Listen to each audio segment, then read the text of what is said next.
capítulo 4, em espírito e em verdade. Né? Então vamos adorar o Senhor. Vamos adorar a Deus.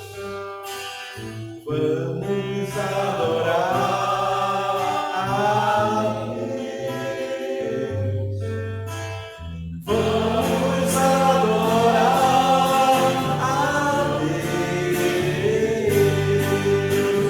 Vamos invocar seu nome. Vamos adorar a Deus. Vamos adorar a Deus. Vamos adorar a Deus. Vamos invocar seu nome. Vamos adorar a Deus. Veio em minha vida um dia especial, trocou meu coração por um outro sem igual, e esta é a razão porque eu canto assim. Vamos adorar a Deus. Vamos adorar a Deus. Vamos adorar a Deus. Vamos invocar seu nome. Vamos adorar a Deus. Veio em minha vida num dia especial, trocou meu coração por um outro sem igual, e esta é a razão porque eu canto assim. Vamos adorar a Deus. Vamos adorar a Deus. Glória a Deus. Aleluia. Você pode abrir a sua Bíblia enquanto nós fazemos uma oração.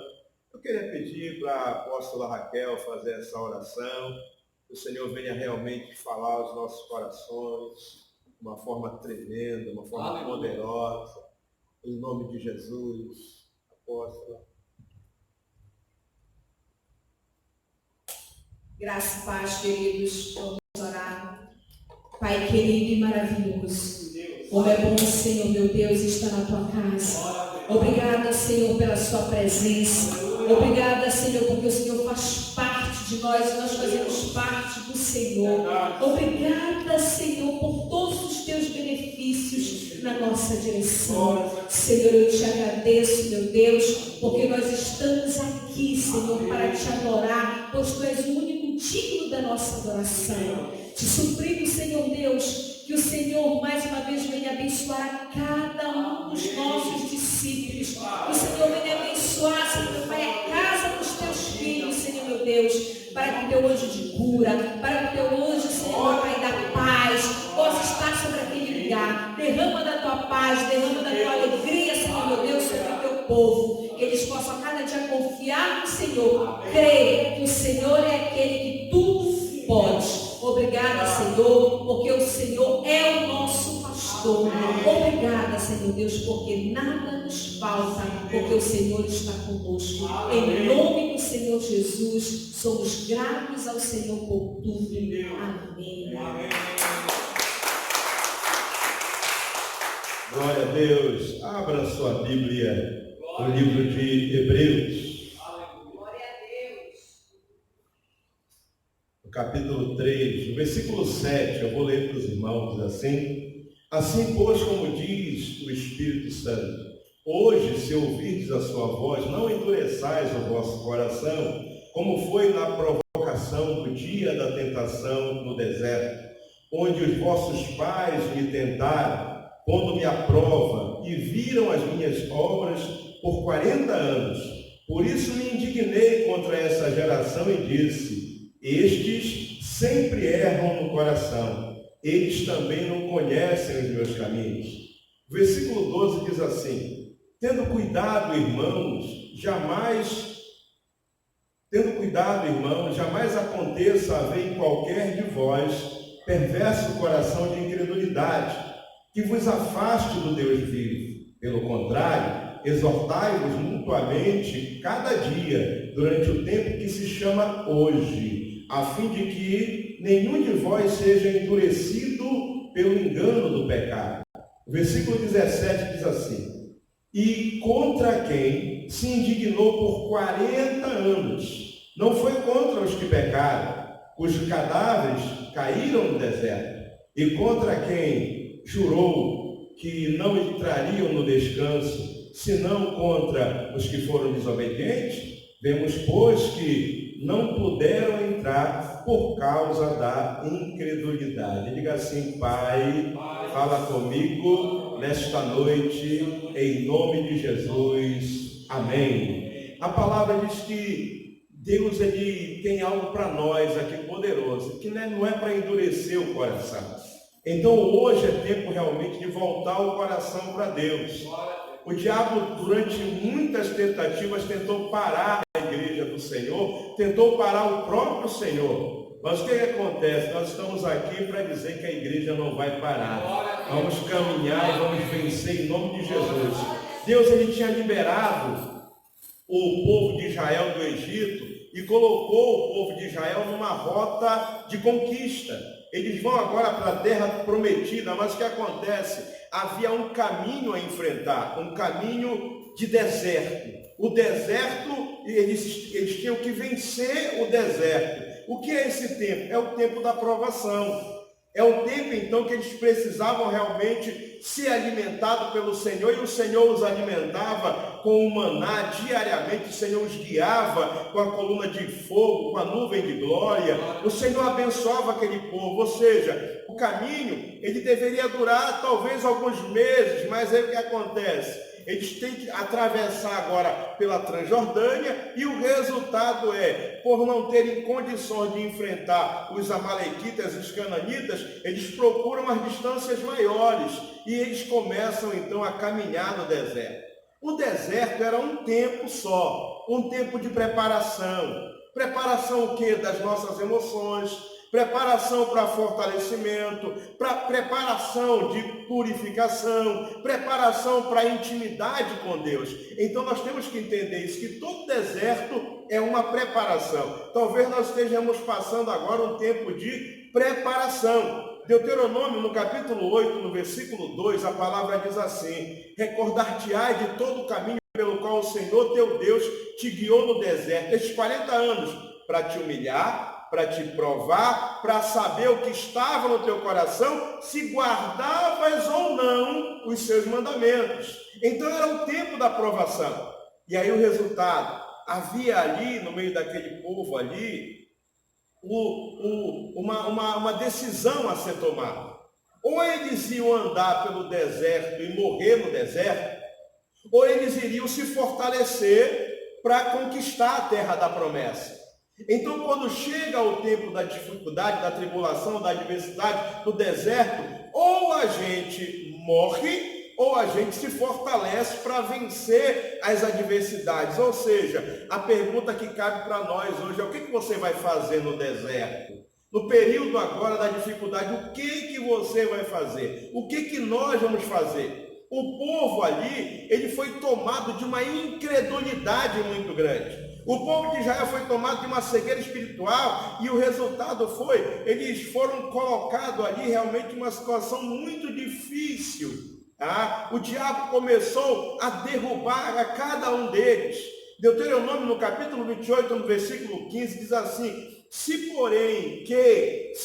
não deres ouvidos à voz do Senhor teu Deus, o Senhor, versículo 28, te ferirá com loucura, com cegueira, com perturbação de espírito. Então, na época do deserto, é época realmente de dar ouvidos à voz do Senhor, dar ouvidos à palavra de Deus. Então, vamos buscar realmente a resposta na palavra do Senhor. O povo no deserto, diante daquela dificuldade toda, o que ele fez? Ele reagiu de maneira incorreta. A palavra diz em 1 Coríntios, no capítulo 10, versículo 5 em diante, que aquele povo começou a agir com cobiça, com idolatria, com imoralidade, com rebeldia e com murmuração. Essa era a atitude daquele povo ali no deserto. Em Mateus, no capítulo 4, no versículo 1 e 2, quando a gente fala da tentação de Jesus, tem uma coisa interessante para nós aprendermos hoje aqui, como reagir na hora da tentação e na hora do deserto. A Bíblia diz assim, Mateus capítulo 4, versículo 1, a seguir foi Jesus levado pelo Espírito ao deserto para ser tentado pelo diabo. E depois de jejuar 40 dias e 40 noites, teve fome. Aí os irmãos conhecem o restante da leitura da tentação de Satanás. Ou seja, Jesus está ali no deserto, 40 dias jejuando, e em meio à tentação começa então a ter Jesus Cristo um comportamento de batalha espiritual, um comportamento de guerra espiritual, ou seja, de ter a consciência de que o seu corpo, ele era, naquele momento estava enfraquecido, e nós temos que ter a consciência de que a carne é fraca, mas o espírito está pronto. Jesus tem essa consciência, o espírito está pronto. Temos que jejuar, temos que orar, temos que ter reações espirituais favoráveis, temos que ter realmente uma visão profética, temos que ser profético e abrir a boca para abençoar. Temos que vigiar, como diz a palavra, nós não podemos de maneira nenhuma, nessa tentação, nesse deserto, dar oportunidade ao diabo, para que ele venha então tentar nos destruir. Nós temos que agir de forma radical e vencer, sim, o diabo no deserto. Vencer na hora da tribulação. Essa é a hora da igreja se posicionar. João capítulo 6, versículo 47, em verdade vos digo, quem crê em mim tem vida eterna, eu sou o pão da vida. Vossos pais comeram maná no deserto e morreram. Quem crê viverá. Quem crê tem vida. Então, meu filho, não morra no deserto. Vença a incredulidade que Satanás tentou impor no seu coração. Vença a ação do anticristo na sua mente, tentando derrubar a bênção. Rompe com as manipulações do falso profeta. Creia no Senhor. Marcos capítulo 5, versículo 36. Mas Jesus, sem acudir a tais palavras, disse ao chefe da sinagoga: não temas, crê somente. Jairo já estava com a sua filha, um recado vindo para ele, na direção dele. A menina morreu e Jesus tem uma palavra: não temas, crê somente. Chegou a hora assim de nós colocarmos a nossa fé em ação. E como é que eu posso vencer Satanás nesse deserto? Como eu posso vencer? A vitória ela vem, irmão, sabendo realmente das necessidades da natureza humana. A gente precisa vencer essas necessidades. Por isso que Satanás vem com aquela palavra: olha, come aí, transforma a pedra em pão, não é? Transforma a pedra em pão. Mateus capítulo 4, versículo 3. Então o tentador aproximou-se e disse: se és o Filho de Deus. A primeira coisa, trazer incredulidade, trazer dúvida. Se és o Filho de Deus, manda que essas pedras se transformem em pães. Jesus, porém, respondeu: está escrito, não só de pão o homem viverá, mas de toda a palavra que procede da boca de Deus. Irmãos, às vezes o homem comete loucuras por ele não entender a autoridade que ele tem sobre as suas necessidades. Ele não consegue entender o quanto ele é poderoso sobre as dificuldades. Ser próspero é fazer caminhos de prosperidade. É entender que nós podemos fazer isso pelo poder da palavra de Deus. Nós podemos gerar assim um mundo espiritual, resultados abençoados. Creia somente. Diga assim, olha, que os seus comportamentos eles vão ser transformadores e eles vão ser também transformados pelo Espírito Santo e transformados pelo Espírito Santo. Assuma, você não é escravo das suas necessidades. Nem só de pão o homem viverá, mas de toda a palavra que procede da boca de Deus. Precisamos ter vitória sobre os momentos de necessidade, mas também ter vitória sobre a manipulação do nosso próprio ego. O diabo chegou com Jesus e disse assim, olha, então o diabo levou a cidade santa, diz a palavra no versículo 5 de Mateus, capítulo 4, colocou sobre o pináculo do templo e disse, se és filho de Deus, novamente tentando colocar dúvida em Jesus, atira-te abaixo, porque está escrito, aos seus anjos ordenarás a teu respeito que te guardem, e eles te sustentarão nas suas mãos, para não tropeçar em alguma pedra. Respondeu-lhe Jesus, também está escrito, não tentarás o Senhor teu Deus. Amém? O diabo provocou Jesus lá na sua identidade primeiro, se tu és o Filho de Deus. Depois ele tentou manipular o ego de Jesus, irmãos. Tentou usar ali o conhecimento bíblico para ludibriar o próprio Senhor. Mas Deus, ele é soberano. Jesus, ele é soberano. Ele sabia, irmão, que ele não devia provar nada para o diabo. Assim como você não tem que provar nada para ninguém. Jesus é soberano e sabemos, irmãos, que aquele que sabe quem é, aquele que não abre mão de ter uma aliança com Deus, aquele que luta até o fim, aquele que sabe que pelos seus frutos ele é conhecido, ele não precisa provar nada a ninguém. Então é hora realmente de nós darmos grandes frutos espirituais, entender que o diabo não tem nada para nos oferecer, que em Cristo nós já somos supridos em tudo e nós temos realmente poder debaixo da palavra do Senhor para vencer todas as manipulações do diabo. Não se deixe enganar por ele, não deixe de tocar o teu ego, não deixe de massagear o teu ego, a tua alma. Vença Satanás. Vença também sobre a ganância diabólica que leva à rebelião. O diabo chega no versículo 8 e começa a dizer assim, levou ainda o diabo a um monte muito alto, mostrou-lhe todos os reinos do mundo e a glória deles e lhe disse, tudo isso te darei se prostrado me adorares. Olha só o que o diabo queria, adoração. Então Jesus lhe ordenou, retira-te Satanás, porque está escrito, ao Senhor teu Deus adorarás e só a ele darás culto. Que palavra poderosa, irmãos. O diabo queria colocar em Jesus a mesma manipulação que o levou a se precipitar do céu. Olha, eu vou te dar tudo isso. Você lembra que a história do diabo foi triste? Ele começou a querer ser maior, querer ser o trono, querer ser o rei. E quanto mais ele queria crescer, mais ele caiu. E agora ele vem com a armadilha para cima de Jesus. Mas Jesus olhou para ele e ordenou, retira-te. Retira-te. Meu irmão, quem está disposto a fazer a vontade de Deus, quem está disposto a fazer a vontade do Pai, ele tem autoridade para repreender o diabo. Retira-te, Satanás. Então o que nós precisamos fazer agora? Repreender toda a ação do diabo contra a nossa vida. É tempo sim, meu irmão, de ver a prosperidade de Deus entrar na nossa casa. Você sabia qual foi o final da história? O versículo 11 diz assim, com isso o diabo o deixou, e eis que vieram anjos e o serviram.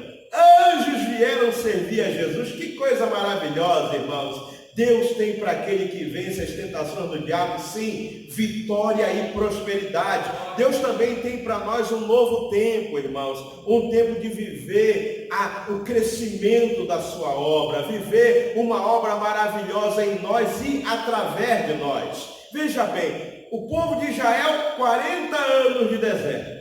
Jesus, 40 dias de deserto.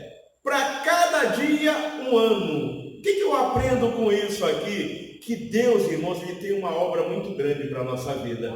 Para a minha vida e para a sua vida. E essa obra, ela tem urgência. Ela não pode parar. É tempo, irmão, de entender que nós precisamos abreviar a fé. Acredite imediatamente, Deus vai fazer uma grande obra. Chegou o tempo de Deus na sua vida, na sua casa, na sua família, em nome de Jesus. Mas também é tempo de libertação. É tempo de liberar para ser limpo. É tempo de limpeza de coração. É tempo de purificação. É tempo de Deus trabalhar na nossa vida. 1 Samuel, no capítulo 7, no versículo 4. Então os filhos de Israel tiraram dentre si os baalins, os astarotes e serviram só ao Senhor. Disse mais Samuel: congregai todo Israel em Mispa e orai por vós ao Senhor. Chegou o tempo, irmão, de tirar tudo aquilo que não presta. Tira todo o engano, tira toda a falsidade, tira todo o ego, todo o egoísmo, toda a ganância. Faz uma limpeza, tira toda a idolatria da tua vida e serve somente ao Senhor. E uma palavra poderosa: adora Ele na casa dele, no templo, na casa do Senhor. Estamos num tempo difícil, há uma dificuldade para ir à igreja. Não é não.